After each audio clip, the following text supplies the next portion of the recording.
honored to be invited to give this presentation. My name is Janet Wissink, and I'm co-coordinator of Project SOAR. I'm also president of Winnebago Audubon.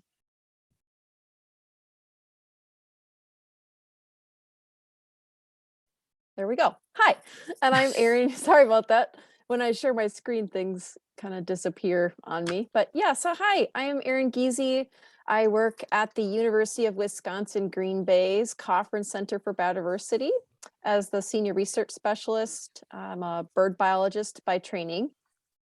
I'm also president of the Northeastern Wisconsin Audubon chapter, and I serve on the National Audubon Board of Directors. And it is with great pleasure that Jan and I get to share with you our Project SOAR, which stands for Snowy Owl Airport Rescue. And as Jennifer stated, we have been funded by WSO for 4 years now in a row, and we are so thankful for that funding. So what we're going to do today is I'm going to share with you a little bit about Project SOAR, who we are, what we do, and talk about the day in the life of a snowy owl, which is one of the birds that we capture and relocate from airports, and talk about why in the world they're choosing airports, which seems like an odd choice for habitat, but we'll explain why it's not actually that unusual. And then Janet will share with you how she worked with her chapter at Winnebago Audubon to kick this project off. She's really the main reason why this project was started. And then I jumped on the bandwagon shortly thereafter, but she was the reason why Project SOAR exists. And then we'll talk about what's probably the most exciting part of our talk is how on earth we capture and relocate snowy owls and other raptors from airports. So Project SOAR, as I mentioned, that stands for Snowy Owl Airport Rescue. The mission of our project is to rescue and relocate overwintering snowy owls, as well as other raptors from airports where they pose as hazards. And this project started targeting snowy owls in the wintertime because there was an eruption of them at the time in the winter of 2017 to 2018. And then it expanded after that first year to include and target other raptors that are using airports as habitat and therefore posing as hazards to airplane traffic. And I will mention that airports have depredation permits to manage wildlife, birds and otherwise. You may not realize how much how much time and effort airports spend keeping their taxiways safe for your airline ticket purchase. They do spend a lot of time deterring wildlife to make sure there's no collisions. And so airports do have permits to dispatch or kill or shoot, whatever word you wanted to choose. They do have permits to do that, but Project SOAR is a non-lethal way to take care of raptors that are posing as hazards on airport runways. And it's a pretty darn exciting project that we always like to share with others.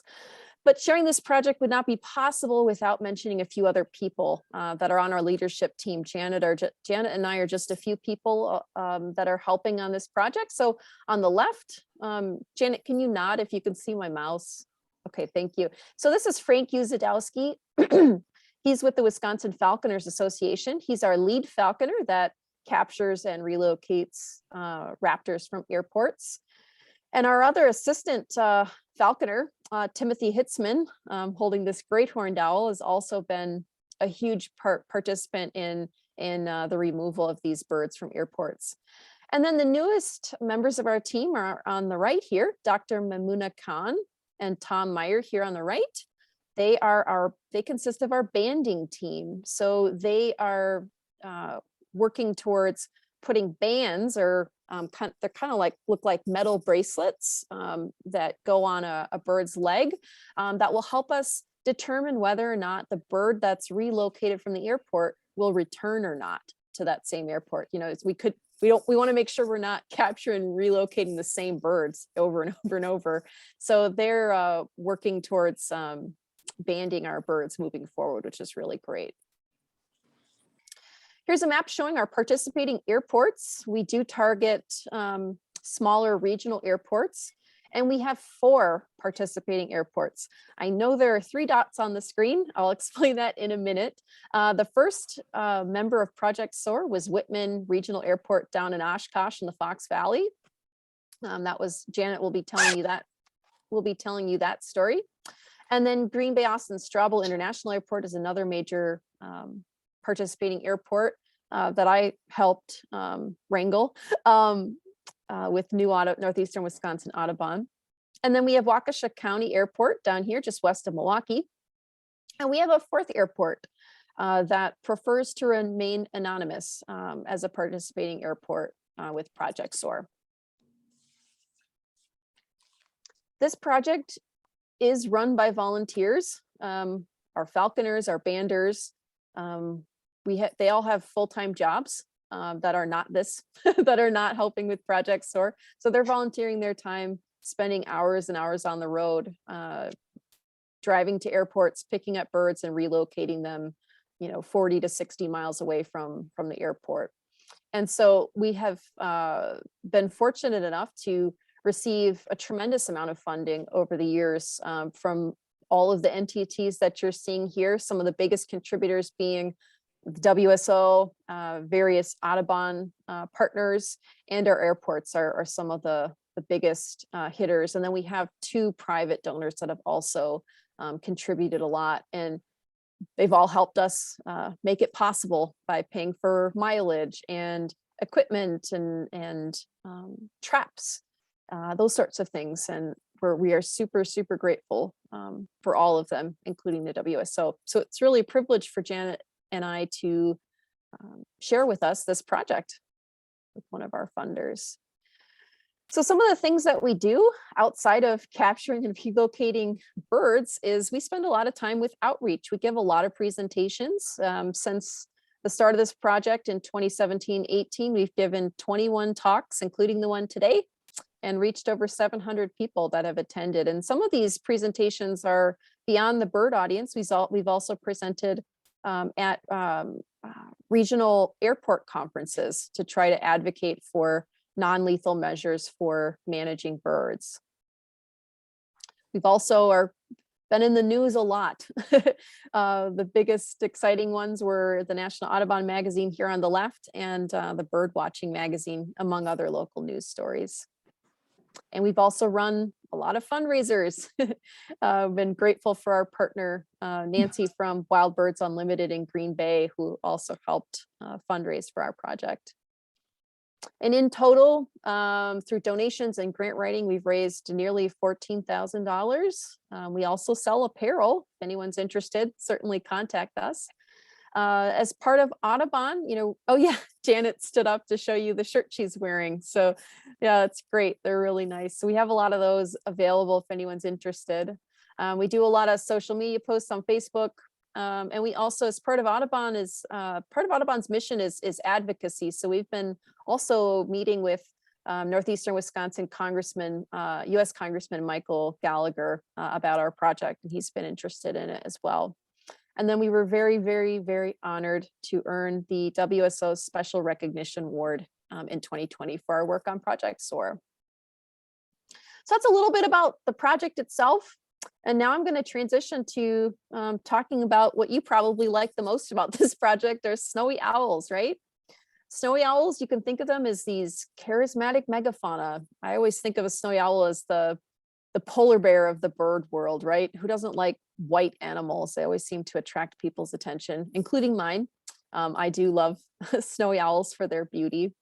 They are the heaviest North American owl, weighing in anywhere between 3 to 6 pounds, about 2 feet tall, wingspan of about 5 feet.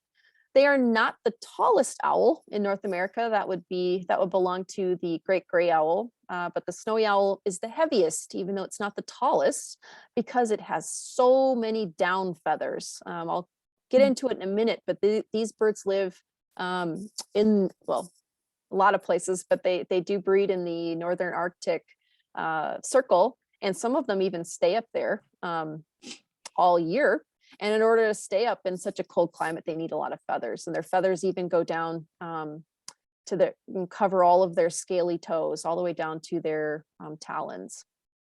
On average, they live about 10 years in the wild, and their diet consists mostly of small mammals and birds. So small mammals, including lemmings in the Arctic, or voles and rodents and mice down south here in the States, as well as birds, including ducks and gulls in particular, but they're opportunistic. The look of the snowy owl varies based on their age and gender. So on the far left is the adult male, which is all white or nearly all white. And no matter the age or the gender, they all have those piercing yellow eyes. On the opposite end of the spectrum is a young female that is heavily barred. You can see just how much brown barring on a young female is quite remarkably brown. And then somewhere in between, so where they're white and barred, but not super darkly barred, is an adult female or a young male. And if we were here in person, I would poll the audience and ask if anyone had seen or read the Harry Potter stories. So I'll raise my hand. I'm a huge Harry Potter fan. Books, thanks Janet, books and movies. And you might remember his bird, Harry Potter's bird, Hedwig, which was kind of like a mail carrier, M-A-I-L, mail carrier. Oh, good. Thanks, Jennifer. Anyone else wants to raise their hand, feel free. They have kind of pet birds, and the owls deliver mail for people. And Hedwig, if you might recall in the movies, was all white. But in the story, Hedwig is a female bird. So it's kind of funny that they're displaying a male bird, but really Hedwig was a female. So now you know. And I've ruined everything about Harry Potter for you from this point forward. No, hopefully not, but it is funny. Okay, so here is the snowy owl's range map. This pink fuchsia red color at the top is the summer. The blue color is the winter. And this purple color is where a snowy owl can be found all year long. You might also notice this blue dotted line indicates eruption years, when the snowy owls fledge a huge number of young in the summertime, and they're just way more snowy owls, and they disperse and head way far south into central United States. Although some have even been reported. My first snowy owl I ever saw was in Nashville, which is well below that line, and they've also been detected in the panhandle of Florida. Well, anyway, this is where they live, and in the Arctic Circle. During the summer, they experience 24 hours of daylight, or nearly 24 hours of daylight. So these birds, unlike your traditional owl, like a great horned owl, barred owl, northern saw-whet owl, all those birds tend to be active in the middle of the night. This is the opposite for the snowy owl. They're used to sunlight. So when they're here on their wintering grounds in Canada, in Wisconsin and other places, they tend to be out and about in sunlight hours. Most active in dawn and dusk in particular. But in the Arctic Circle, that's a really large, expansive area consisting of grass, no trees, right? What tree could survive such miserable conditions up there? So it's this mostly like open area. And so therefore, in the wintertime, they are going to be targeting habitats that resemble their northern Arctic conditions, such as agricultural fields, which is a very common area to find snowy owls here in Wisconsin, as well as open marshes, and of course, airports, right? Airports are big, treeless expanses full of grass. I keep alluding to this eruption concept. Basically, snowy owl populations can be very cyclical, and their populations explode every few years with really big ones, like really big ones, kind of once in a lifetime experience. And there's a lot of speculation as to why these happen, but it is likely due to that they're tied to the lemming populations, which is what you're looking at here. This is a nest, snowy owl nest with white eggs in the middle, and all of these dead lemmings surrounding the nest. So they eat these small rodents. And what you're seeing here is a pair of snowy owls preparing to feed chicks. And so they kill a bunch of lemmings eventually with the hopes of feeding their young. So if the lemming population is doing really well, the snowy owls tend to do really well. And we are actually currently experiencing a snowy owl eruption this winter, but not nearly as big as the winter of 2017, 2018, which is when our project began. Ryan Brady from the Wisconsin DNR, who was your speaker last week or last time you had a WSO speaker. He's the one who's tracking the snowy owl populations in the state as a bird biologist for the DNR.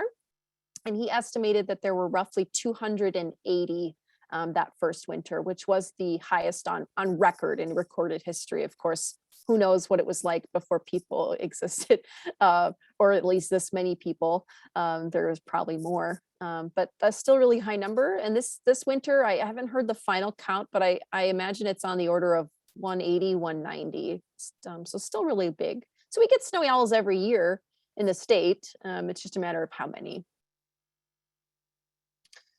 Snowy owls, they can begin breeding when they are at least 2 years old.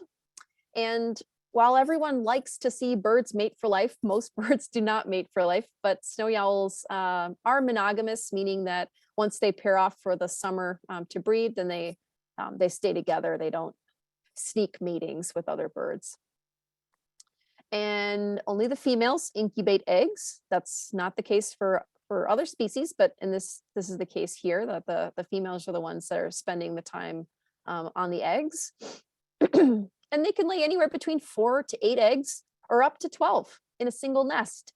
And you can imagine, why is there such variability? Well, why are they laying anywhere between 4 and 12? That seems like a ridiculous range. Well, it's going to be tied to the lemming population. If they know that there's going to be a good amount of food source for their chicks, they will lay more eggs. If they know it's a sparser year for food, they will lay fewer. And then the chicks, once they hatch, they stay with their parents for quite a while, learn to eat, learn to fly, learn to hunt, and they usually take their first flight around 6 to 7 weeks old. So I have several, Janet and I have several videos in our presentation here. So I'm going to take you to the very first one. I mentioned to you that snowy owls, their diet consisted of, sorry, this is not exiting. I'm trying to exit my presentation, but of course there's a lag here. But anyway, snowy owls, I told you they have a diet consisting of small birds and mammals. And one of those birds would include ducks as well as gulls. So here you're going to see a snowy owl floating on lake ice. So I'm going to go ahead and play that for you. And Janet, if you can nod, if you hear the sound, I would appreciate it.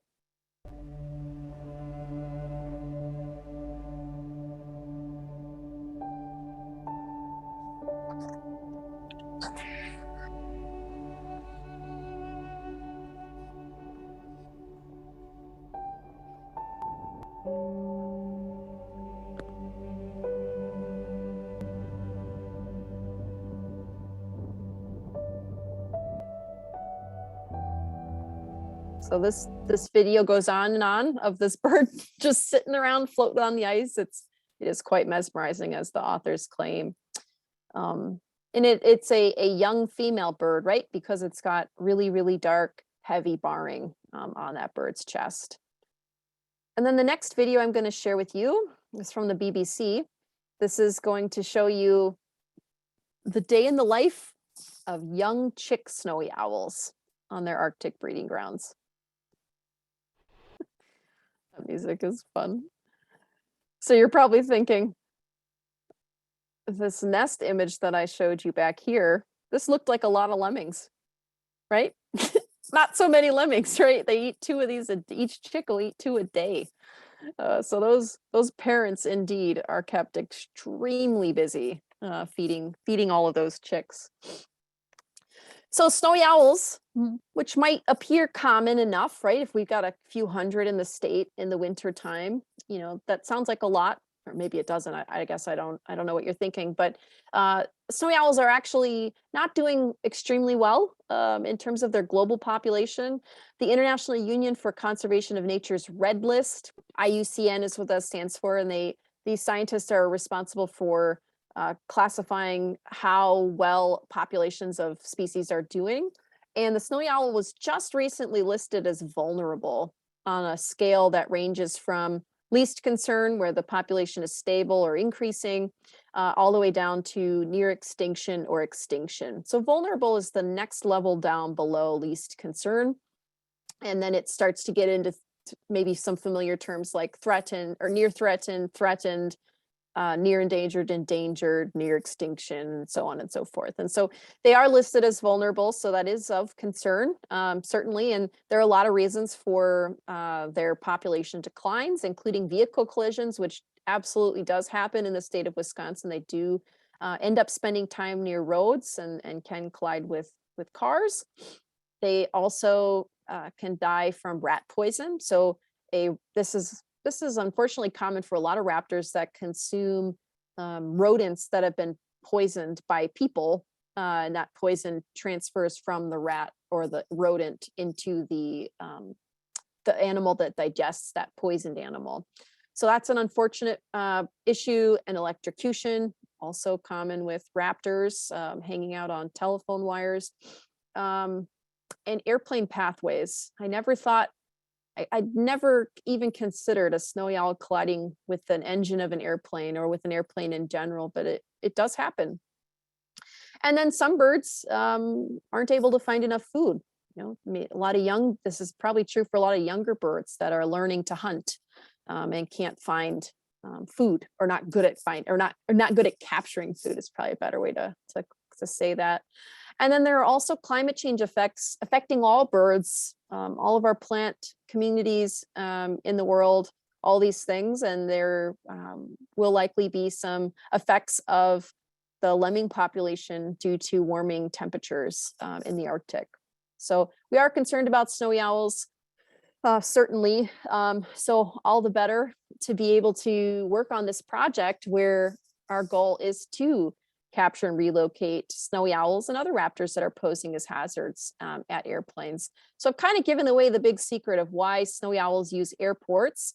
They do resemble the Arctic breeding grounds, right? Remember I told you that in the Arctic, that's where they're spending time breeding, are these big treeless grassy expanses, which is exactly what an airport looks like.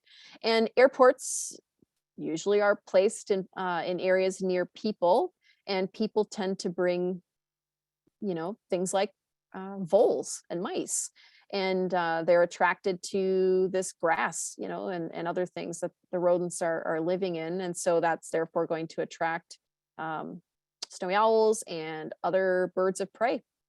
Snowy owls in particular are also looking for some perches. You've probably seen things that look like this in this picture at airport runways, at airport grounds. And then the airport runways themselves are also elevated slightly. They're a little bit higher than the grass, and it's kind of bows downwards with the idea of keeping water running off of that surface instead of pooling up. And so that tends to be where a lot of snowy owls like to hang out, because it's just slightly higher than the grass so that they can see and hunt properly. And of course, wildlife and airplanes don't mix, right? We all pay for our tickets to fly safely on an airplane, and with the expectation that we're going to have a safe flight. Well, that doesn't always happen. Airplanes do collide with wildlife on a daily basis, snowy owls included. The number one bird that collides with airplanes are actually mourning doves, which I found shocking. They're common enough, but you always kind of wonder how they know that, because it's, a mourning dove going through a jet engine, there wouldn't be much left, I would imagine. But either way, it's not a good combination. Snowy owls, raptors, wildlife, and airplanes, is really not good. And airports spend a ton of time trying to mitigate wildlife collisions. And Project SOAR is really just one tool in the toolbox for them. where we can safely remove these birds and relocate them to safer places, and sort of a win-win situation. And it's now my pleasure to turn it over to Janet, who's going to share with you how Project SOAR started and how she was able to kick off this really great project. Thanks, Erin. Well, Winnebago Audubon became involved in November of 2017 when I received a phone call from a corporate pilot who was very upset about a snowy owl that had been shot that afternoon by airport personnel at Whitman in Oshkosh. Well, this call really caught me by surprise because I just had no idea that they could do that. Just something I never thought about. But I can't talk. But I soon learned that it was legally shot and that airports may apply for those depredation permits from U.S. Fish and Wildlife Service to manage their wildlife that are posing a threat to the aircraft and people at the airports. News spread rather quickly about this unfortunate event. It got a lot of attention, some of it not good, but a local bird rehabilitator got in touch with me who offered her help and suggested that I contact a falconer named Frank, who had an idea. The three of us talked and then requested a meeting with the airport director to discuss options for rescuing and relocating snowy owls from the airport. He was very agreeable, and a week later, we met with airport personnel, U.S. Fish and Wildlife Service, and others that were involved. It was a great meeting. They were very receptive to our idea of a new protocol for handling the snowy owls that pose a threat. We mutually agreed on a plan to keep planes, people, and snowy owls safe. And Erin will be talking more about what that plan actually was. So a week after that meeting, so now it's only been like 2 weeks since this all happened. So a week after the meeting, and after many hours spent at the airport, Frank did rescue the first snowy owl. And the very next day, he rescued a second one. And a third snowy owl was rescued a couple of months later. So the plan was working. We were excited about it. And the airport personnel were really happy with the results and how we all worked together to do this. So the protocol has changed a bit over time and been improved, I think. Our mission has remained the same, except we are now including other raptors in the program. Additional partnerships were created along the way, including, I think, a really important one with Erin and Northeast Wisconsin Audubon, which really solidified Project SOAR. And here's a picture of the corporate pilot who made that phone call to me that one afternoon in November. He had the honor of releasing the very first snowy owl that we rescued. And he was really tickled to be part of it and see what we ended up, doing here. And we still stay in touch. So that's kind of it in a nutshell for how it started. There's probably a longer story and more details, but it's pretty darn cool, Janet. And thanks. so where I came in is I was contacted, or not our northeastern Wisconsin, or we call ourselves New Audubon for short. We were contacted by Green Bay Austin Straubel's airport in an email, and they said, basically like, well, we've got some snowy owls visiting Austin Straubel Airport, and we're wondering if there's anything you can do to help us deal with this issue.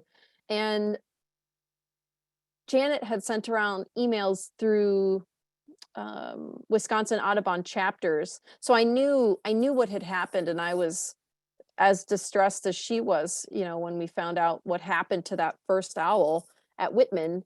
And so I reached out to her and I said, oh my gosh, hey, I've got this airport contacting me. They've got snowy owls on their property. Can you help? What have you figured out down in Oshkosh with Whitman? And she's like, oh, I'm working with Frank, and she shared with me his contact information. And so I reached out to Frank, and we set up a meeting with airport personnel, just a few of us sitting around the table, including the assistant director of the airport. And they described to us the problem. A lot of snowy owls are using the airport. We really don't want to shoot them. Can you help us?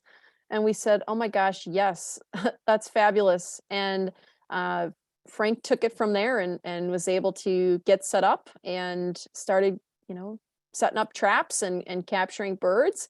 And it's just been a really fascinating project with extremely unique partnerships, just as the slide states, consisting of bird conservationists with Audubon, right? We're working with falconers and we're working with airports. All have very, somewhat different missions, and we all were able to find common ground and figure out a solution to this problem by reaching across the aisle. And it's one of those cool projects that I feel proud of, that we were able to come up with a positive solution that works for everyone. So now I think we've dangled it in front of you long enough to talk about capturing and relocating snowy owls and our other raptors in our program. So I'll tease you no more.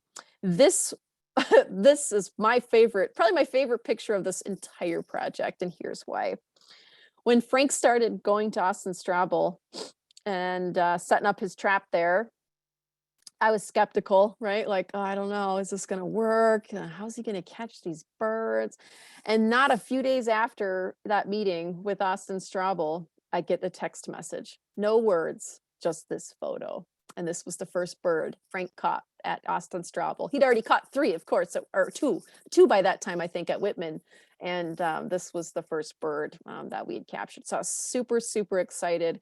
And Janet mentioned that we've had different techniques for capturing and relocating these birds, and I'll just cover the one that's been very successful for us, thanks to Frank's intuition to purchase such a trap. This is called a Swedish goshawk trap. Swedish goshawk trap. It consists of 2 compartments. Basically, from this wooden piece up is the top compartment that is separated and not at all connected to the lower compartment, which is where the bait lives. You can see some rock pigeons here down below. And this is, how we capture our raptors. We have to lure them in some way. We can't just run around with a giant butterfly net and hope we catch one. That's not going to work. That's not going to be successful. The raptor needs a reason to be captured, so we dangle some food in front of them. But just keep your peace of mind, and my peace of mind. I would not be comfortable with anything other than that these birds are safe. The rock pigeons down below are safe. They cannot be harmed at all by the raptor that's going to be captured in this top compartment. They have food and water. Frank also sets up plexiglass as shelter for them. And the airports, most of them own these traps that we use, and they treat these rock pigeons like their pets. They take really good care of them, take pride in feeding them. And then they also swap out pigeons so that the same bird is not stuck out there for weeks on end. We swap them out so that they're not stuck out there. But anyway, the idea is that we've got bait down here as sort of a little cookie on a string, right? Trying to catch my toddler, trying to get my toddler to do something. I'd probably dangle a cookie in front of him. It's the same concept, except it's a bird. And there's this trigger bar here that goes across that keeps these outer flaps open. And the idea is a raptor, is somewhere nearby and is like, hey, look at that rock pigeon. I'm really hungry. I'm going to go check that out. So eventually, over time, they discover it and decide to hunt for it. And so the bird will come and fly into the trap, thinking that they're going to land on top of the pigeon, which they will not. Instead, they will hit this trigger bar, and then these flaps come and close on top of the bird, which looks something like this. This is one of our birds, one of our snowy owls captured. This is the lower compartment, again, with the food and water. And and then the snowy owl, or whatever it is, red-tailed hawk, whatever we capture, then stays put in this upper compartment. And these flaps are not sealed. They have give to them. So the bird, can push against the sides. It can't get out, but it also can't get hurt. And so then what happens is the airport personnel are regularly keeping an eye on these traps, and they'll come by and see a bird is captured in a trap, and then they'll call Frank or Tim, one of 0. Whoop. Can we mute that person, please? Jennifer? 24. Thank you. So then the airport personnel will notice that there's a bird that's in one of the traps and call Frank or Tim, and then they will come that same day, take the bird out of the trap, and then relocate it 40 to 60 miles away from the airport. So this is again the same trap, but you can see this is a red-tailed hawk. So now I'm going to switch gears and show you a video. This is Frank presenting at one of our new Audubon banquets, and he's demonstrating how this trap works. The volume is not good, so you might not be able to hear it, but I can talk over it if needed. Really appreciate it. But anyway, Sally comes over here and she's like, well, there's pigeons down there. Well, I think I'll fly in. When she flies in, the trap closes. It's aluminum. Appreciate it. So that's super quick. I'm going to play it again. This is Sally, his snowy owl stuffed animal, as a demo, and he's going to throw it in, which is going to hit the trigger bar, and then the flaps will close. But anyway, Sally comes over here and she's like, well, there's pigeons down there. Well, I think I'll fly in. When she flies in, the trap closes. Pretty cool, huh? Pretty darn nifty. It's a tried and true method that's been extremely beneficial. So now you're probably wondering, well, what in heck have they captured over these past several years? So we've captured 5 species primarily. We actually have captured a 6th species, but just one time. I'll reveal that in a minute. But I'm curious, which species people think we've captured the most of. So if you can drop your guesses in the chat, I'll reveal the answer on the next slide. So what do you think? Cooper's hawk, great horned owl, red-tailed hawk, snowy owl, or American kestrel? So great. I can see answers coming in. Awesome.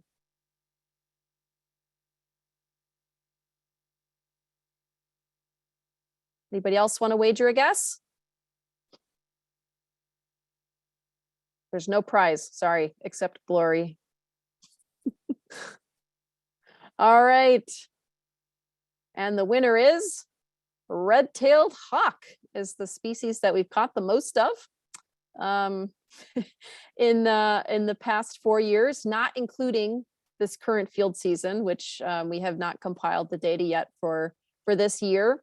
But red-tailed hawk is in first place, snowy owl at 16 birds across time. And this is a table that I'll just qualify it, that say that this is a table that we put together for an article that we've submitted to be published in the WSO's passenger pigeon journal. But that doesn't reflect this past season. So it's a little bit of a lie. We've actually caught over 100 birds now in 5 seasons. And our 6th species that we captured this fall was a rough-legged hawk. Just one, but it was an exciting capture in another overwintering visitor like the snowy owl. But yes, red-tailed hawks and snowy owls are 2nd place, great horns 3rd, Cooper's hawk 4th, and American kestrel 5th. And then of course our rough-legged hawk at the 6th species. Pretty darn exciting. We've also been fortunate to collaborate with Project SNOWstorm, which is a group of snowy owl biologists that are trying to study the movements of snowy owls during their wintering period here in the States, as well as their migration pathways to Canada, where they breed. And they attach transmitters like the one you're seeing here on the backs of these snowy owls. It's only a few inches long, and they are powered by solar power. And the data points download using the cellular tower network. And these are just little backpacks. There's ribbons that that go over the wings of the bird, and then tighten up around the legs, and then it's just positioned literally like a backpack. It doesn't weigh very much. It doesn't affect the life of the owl.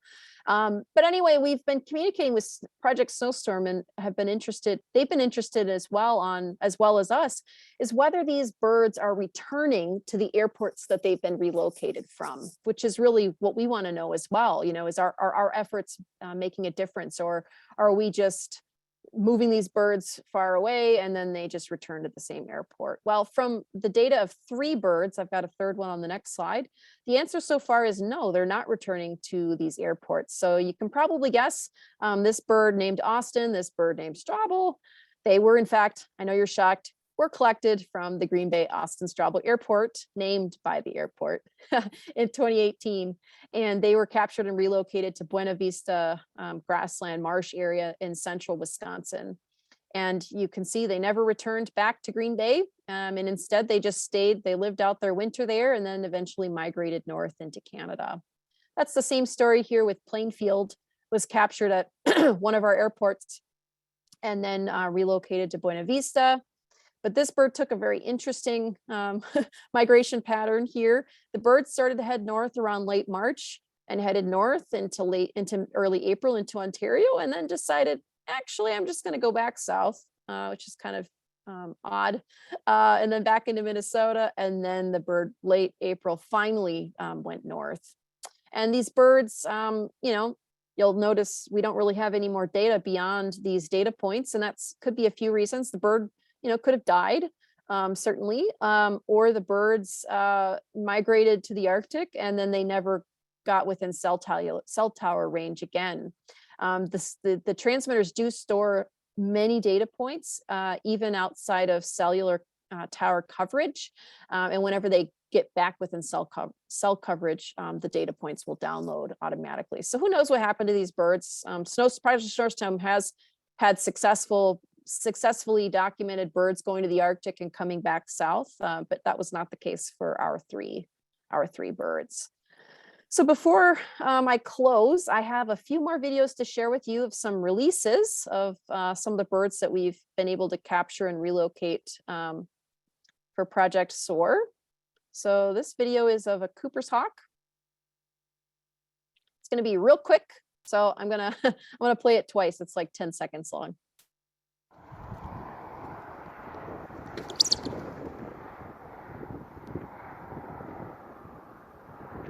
It says, "Get me the heck out of here. I'm moving on." Here you go.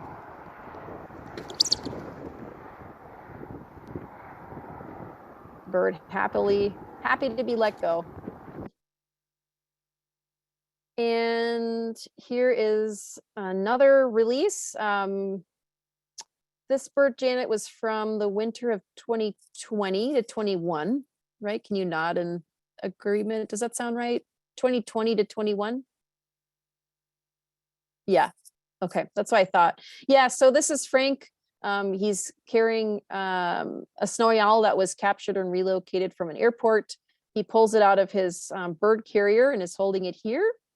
This is his wife, Cindy Uzadowski, who has been a tremendous supporter of Project SOAR. Her husband, Frank, is gone all the time in winter, not just for his job, but for his second job here, working as a volunteer with Project SOAR, capturing and relocating owls. And she was gifted the opportunity to release one of our gorgeous owls here. All right, I've got 2 more videos to share with you, and then we'll open it up for questions. So this is a snowy owl that we captured, that Frank captured and relocated, I think from Whitman, in the very first winter of 2017 to 2018. I think this was like March of 18. And so I was allowed to release this bird.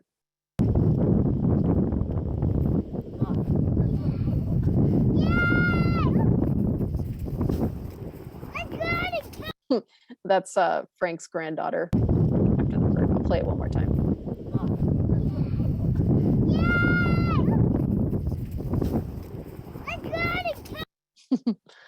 Cute little thing. And then the last video is Janet's lucky turn to be one of the people to release one of our owls. This was from this winter, December, right, of 2021. And this bird was banded. Oh, do you want to say something, Janet? Yeah, go ahead. Well, I could, yeah, I could say something. This was the first time that Mamuna and Tom, the bird banders, came and to band one of our owls, which was really cool. They both are bird banders, have permits, but Mamuna has not been permitted to band owls yet. So she's sort of in training with Tom. So it was really interesting to be with them as they examined the bird and did the measurements and put that big big band on a big bird. So yes, this was the first time I personally got to release one. I've been at the releases, but not actually handled the birds before. So it's special. It is extremely special moment. It was more exciting than I expected. So I'll go ahead and play this video. All right, I'm ready whenever you are. Ready? Are you ready? This is it. The moment of. Are you ready to go? And there it goes. Happy to be free. So cool. All right. And here is our contact information. And I do encourage you all to follow us on Facebook. If you have a Facebook account, you don't have to have a Facebook account to view the page, but we do post regular updates on captures of release. You know, we show a lot of release videos and have quizzes on the most common species we pick up in our traps and so on and so forth. But it's been a privilege to present to you this evening, and we'll go ahead and open it up for questions. I see one question. From chat. I don't know if you saw that. I can't see it. I can now. It's hard to share screen. Okay. Otherwise, I yeah. think there's a question way at the beginning, actually. Yeah, I think this one is the one. Is there any way to ensure that the relocated owls are not being separated from their young that they might be rearing? And you probably can answer that a little more easily, but they wouldn't have young with them. There are all adults at this point, or young adults that are here. That is true for snowy owls, correct? Yes, the young birds are not attached to their parents. Once they fledge in the Arctic breeding grounds, they are on their own. So we're not separating them, and snowy owls don't nest in Wisconsin, so we don't have that concern. We do. There is a possibility that there might be a red-tailed hawk or great horned owl that could be nesting, since they do breed here in Wisconsin. But we try to end our seasons before nesting season is too much in full swing. But just keep in mind that the alternative for a bird that's posing as a hazard at an airport is to be shot and killed. So it's best to prevent that from happening. Great question. Are all captured birds taken to Buena Vista? Is that the next question that you see, Janet? Yes. Yes. No, they are not. They're in various places. Sometimes they're near Frank's house in central Wisconsin, as well as other places. But Buena Vista, I think, is a common place for the snowy owls. It's less of concern to relocate, say, a red-tailed hawk to Buena Vista. How long do the batteries and the trackers last? It's a few years at least. It's a few years. That's a good question. I don't have a good answer to. A few years for sure. Sorry, I can't answer that better. Do these tracking devices fall off at some point? I would say they don't fall off. So we're using these, I'll just comment. We're using these same transmitters for a project at my office. We are putting these same exact cellular tower, solar powered transmitters on double-crested cormorants and American white pelicans in the lower bay. And in those cases, we suspect that the birds are chewing them off. because the transmitters lose coverage early sometimes. So I think the owls don't seem to be picking them off in the same way. I mean, I imagine eventually they could fall off, but it would be a while unless they picked them off. Have any of the captured and relocated birds returned to the airports where they were captured? So that is something we're still learning, that we're trying to learn. You know, we have data on those 3 Project SNOWstorm birds, and none of those 3 returned. However, we've just started the banding operations of all birds, and so we don't know yet. We can't answer that question yet. That's why we've started to kick off the banding operation. So that way we know if a bird is captured in a trap with a band on it, that's our band, you know, then we'll know. We're the banders from the Cedar Grove Ornithological Research Station. Can you answer that, Janet? I don't know where Tom is from. Yes, Tom, I believe Tom I volunteered or worked there for years and recently retired from there. But that is where Mamuna went last fall to get experience in banding owls. So Tom is retired from there. Okay, great, thank you. Have you networked with other airports out of state, such as Logan Airport in Boston? Our friend Norman Smith is there doing the same work. Yeah, that's a great point. I almost said that actually in the middle of the talk, that we're not the only ones doing this. This is not like a novel idea. We didn't create this. We didn't come up with this idea, you know, by ourselves. Norman Smith has been banding snowy owls at Boston's Logan Airport for, God, like 25 years with an Audubon chapter. I don't know, has Frank communicated with Boston?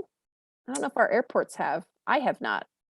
I don't know that Frank has talked to him, no, but I know I had certainly read about what he had been doing there and learned from that, but not actually talked to him.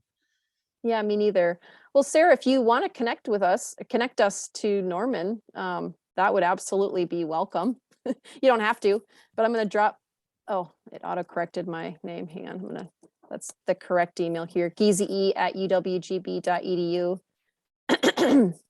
Yeah, he's doing awesome work out there too. What are the plans for expanding this beyond the 4 airports you currently have on board? Do you want to take that, Janet? That's a great question. Sure. We've had a few other airports connect with us, and Frank has spoken with them. We're trying to recruit more falconers. Obviously, Frank can't travel all over Wisconsin. So, but he belongs to the Falconers Association of Wisconsin, and is trying to make connections to set the same thing up at other airports. Exactly, but it is limited by It is time and right resources. now. Yeah. Mhm. Are other airports contacted to find out if they have owl issues? Not that they are shooting them. I don't understand that second part. Do you, Janet? Well, I think they're just concerned, that that other airports aren't shooting them, and if we are aware, if they are, that we would contact them.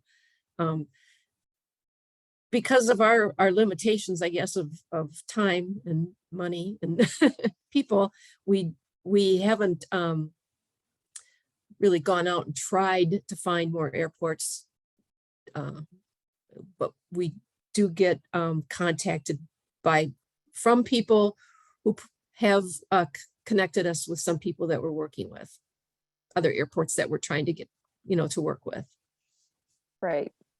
How many airports are involved, and what is needed to add more airports to the project in Wisconsin? So we have 4 airports, participating airports: Green Bay's Austin Straubel International Airport, Whitman's Airport in Oshkosh, Waukesha County Airport just outside Milwaukee, and then we have a 4th participating airport that prefers to remain anonymous. And I think we addressed the issue is we would need more people, money, and time to add more airports to the project. And falconers, that is a limiting factor for sure. These are awesome questions. Oh yeah, go ahead, Janet. Well, I was just something maybe you don't realize. I mean, the falconers have permits to handle birds. I mean, it can't just be anybody the falconers already have the permits they need to handle the birds. So I know we've had some people say, oh, I'd love to do it. I'd love to go out and, rescue the birds, but they don't have permits. I mean, they would have to go through that process. Exactly. And have a lot of experience handling birds as well. Absolutely true. Yeah. I'm licensed to handle songbirds, but I'm not licensed to handle raptors. Right. Yeah. These are great questions. Thank you. I love getting questions for talks. So really engaged group. And anyone can feel free to unmute and ask a question too, if you have one. I hope we had another one pop up. Yep. Otherwise, unmuting. Absolutely. Any thoughts on if this would scale to work with larger airports? I live in Madison and would be interested in an airport of that size if the airport would be willing to try something like this. I have spoken to, there we go. I've forgotten, don't remember his name, but we have connected with Madison. And they actually have someone down there that's helping do something like this. They have a connection down there. So they are very conscientious, I think, about, trying to use other means to prevent collisions. Does anybody want to ask a question? Thanks for the great talk. This has been really, really interesting and helpful. So I actually am a falconer in the Madison area. So should I reach out to Frank to get more info on volunteering, or who would be the best contact for that? Either of us. We can connect you with Frank. Yeah, I actually have an awesome. email out to him on other stuff, but I'll tell him I watched this presentation and we'll put my name in the hat. Wow. That would. Thank you. Yeah, this is amazing work. I remember that news story from when that owl was killed, and it's good something like this came from that. Yes. And I maybe we should qualify a little bit what happened in Whitman, that do you want to qualify that a little bit, Janet, of how they tried everything to not shoot that bird? Do you want to comment on that? Sure. I made a lot of phone calls after the pilot called me that day. And I did talk to the airport director that day and subsequently in days following. And they did the best they could. They were very, they tried noisemakers, they approached the bird. They did everything that you would expect them to do, but maybe failed to understand that snowy owls, they're not afraid of anything. I mean, that's sort of the sad part is that owl will just sit there and look at them because they have really no fear of humans. That's not where how they've grown up in the tundra. And so these noises and approaching them doesn't make them fly away. So that's unfortunate for the bird. So that's why this is another way of handling them, which seems to work, but it requires a lot of effort. Right. Yeah, and I just don't want people to walk away thinking airports are these terrible people that shoot things. They really don't want to shoot these animals, and they do try a lot of strategies not to do that. And in that case, they had no choice. They had to let a plane land. Yeah, the owl was sitting right on the runway light and just wasn't moving. And they have that responsibility to keep the aircraft safe. So it's always sad to hear, but they do the best that they can. Right. And that poor airport, they were getting death threats from people over outrage from the owl. So they're wonderful people to work with. We're very fortunate to collaborate with such nice airport staff. Yeah, I think one of the things you didn't mention is, Frank is, he's a great guy, and he is, talks to the airport personnel, and they've given him permission to go on the grounds. You know, he has a rapport with them. He has so he can go on the grounds and drive around.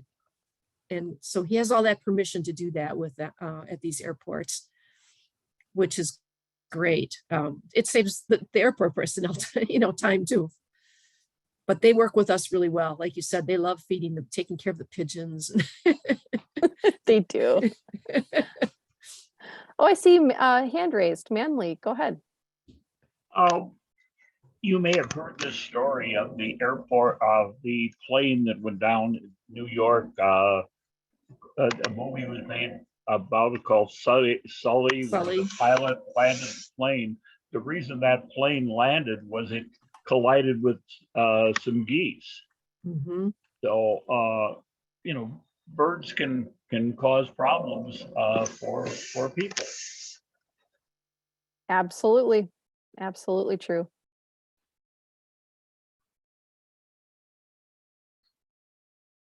Okay, do we have anybody else with a question? As otherwise we'll close up here. I don't know. I thought maybe Dick Nikolai was going to say something. Hi, Dick. He's not, maybe not. Yeah, he unmuted. I noticed that. Mhm. Well, what I was going to comment is that when I was working at the airport, it was the local wildlife biologist that basically handled those problems. And since I had a banding permit, I was authorized to be able to trap those birds, or I knew of many other individuals who did bird trapping or raptor trapping, and I had them come in and do the work. We had numerous problems locally, and I handled Outagamie County, Brown County, as well as Calumet County. So even the small airports have a tendency to have some problems. Yes, they do. I didn't know you did some of that work, Dick. I'll have to talk to you about that sometime. Yeah, a friend of mine from Mercer used to come down when I couldn't get at the birds. So Great. Thanks. you're welcome.